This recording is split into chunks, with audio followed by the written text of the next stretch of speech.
What's going on, you lot? Welcome back to my channel. If you're new here, hi, hello, I'm Lydia, and if you are new here, make sure you hit the subscribe button. It's down here.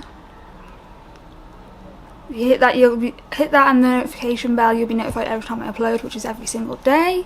I do weekly vlogs on Sundays. And yeah, subscribe. Today we're doing another episode of reading my Psych ward notes.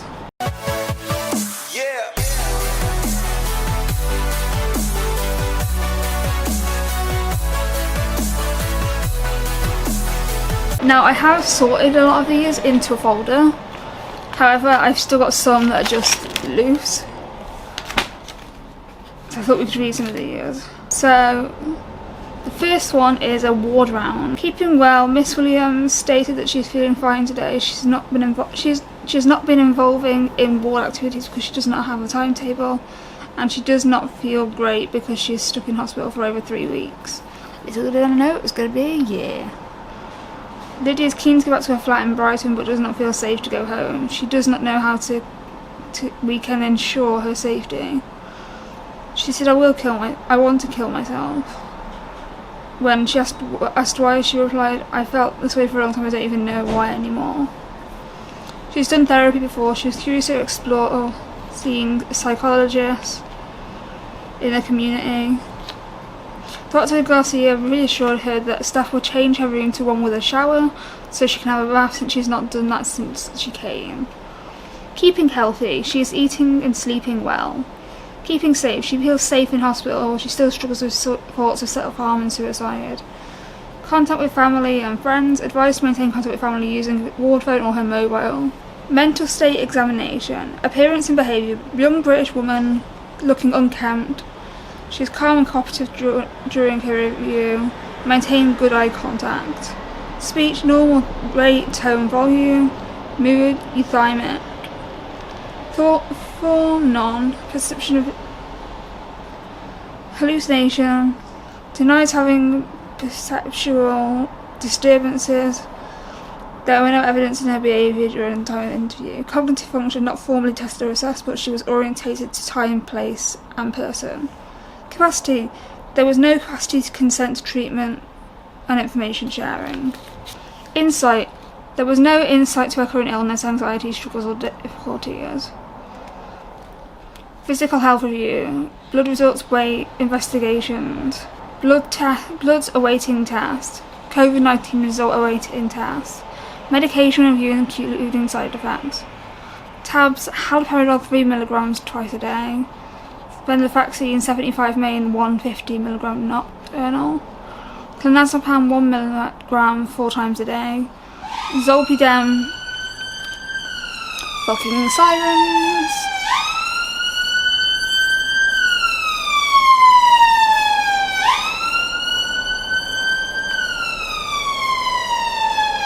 Zolpidem 10 mg nocturnal. Desogestrel 75 mg nocturnal. Empagliflozin 10 mg.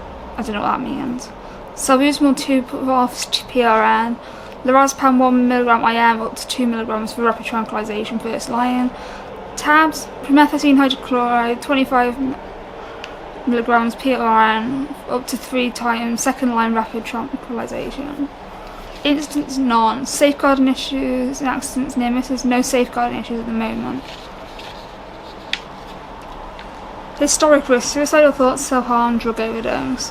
Previous relationship breakdown.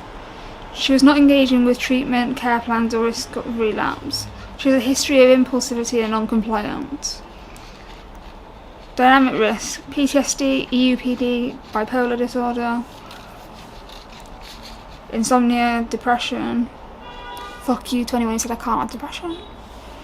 Anxiety.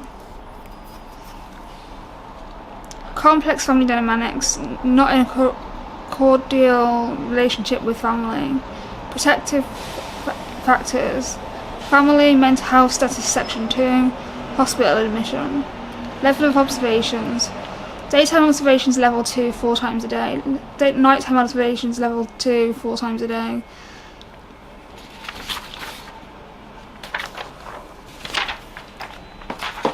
one read. No changes to her medication today. Personal protective equipment to be provided on the ward. Nursing team, urine dip, pregnancy test, drug screen as per unit protocol, weekly BMI, monitor physical health. Daily holistic review should include hydration, fluid balance, blood glucose chart review, nutritional status and prescribed nutritional supplements, weigh patient frequency, liaise with care coordinator and contact CMHT for aftercare discharge plans. Therapeutic activities provided and advised to attend ward-based activities. Therapy team, support with ADL skills. I have no idea what that means, but yeah. To encourage the support of the unit during this admission. Patient, to comply with prescribed medication and treatment, to adhere to Section 2 conditions as per conditions. Maintain contact with family using ward phone and mobile. Current capacity. She was ambivalent in her capacity in regards to mental health needs and treatment plans. Therapeutic activity, leave of discharge plans. Admitted on Section 2. Deteriorating mental health. Several attempted suicide with overdose and jumping from height. Self-neglect, self-harm. 1st of the 6th, 2021. Lydia was seen in ward round at 13:41 hours. She spoke about the news that her landlord, not going to say her name, informed her that she was now homeless due to not being able to pay for her accommodation. Lydia was asked if she may benefit from supported accommodation, and Lydia agreed to this suggestion. Lydia does not have a lead practitioner to consider a lead practitioner for social support. Lydia reported that she swallowed remote control batteries on Saturday. Taken to A&E. 21st of the 5th, 2021, Lydia was seen in ward round at 10:25 a.m. and stated she took an overdose prior to her admission. Lydia reported that she wanted to die. She had been was contacted by a home treatment team and contacted her and informed that they'd phoned an ambulance. No reason given for taking an overdose 2 weeks ago. Reported being in general hospital receiving treatment. Lydia reported that she was conscious when the overdose prior taken to A&E. Lydia was informed that she's here to receive help. Lydia said she moved to Hove from South West London. Felt lonely following her move to Hove. The reason she's in Hove because she didn't want to live in London. However, she reports since moving to Hove 3 weeks ago, she's been lonely. Reported that she is not registered with a GP in Hove. Lydia was discharged from hospital 3 weeks ago prior to taking an overdose. Lydia was detained in hospital in London for 2 weeks. Lydia reported that she did not find the admission at Queen Mary's Hospital following an attempt to jump from height. Lydia has reported ligaturing overdosing attempts from high buildings. Has been offered talking therapies in the community house. She reported she did not find that admission useful. Lydia has agreed to be referred to a psychological formulation assessment. Lydia was able to state why she's being prescribed medication. She thinks a benefacting antidepressant is not helpful, and she reported that she's been prescribed most antidepressants with no effect. Lydia denied any illicit substance use, and Lydia reported that she's asthmatic and diabetic. Lydia wished she was dead and rated her mood a 3 out of 10, being low. She does not know why she is here. Young British woman self-care remains the same fare. She was dressed in pyjamas. She was calm and cooperative during her review, maintained eye contact and had a good rapport with the team. Speech normal rate, mood euthymic, thought form none, hallucination none, cognitive function not formally tested and assessed, but she was orientated to patient person.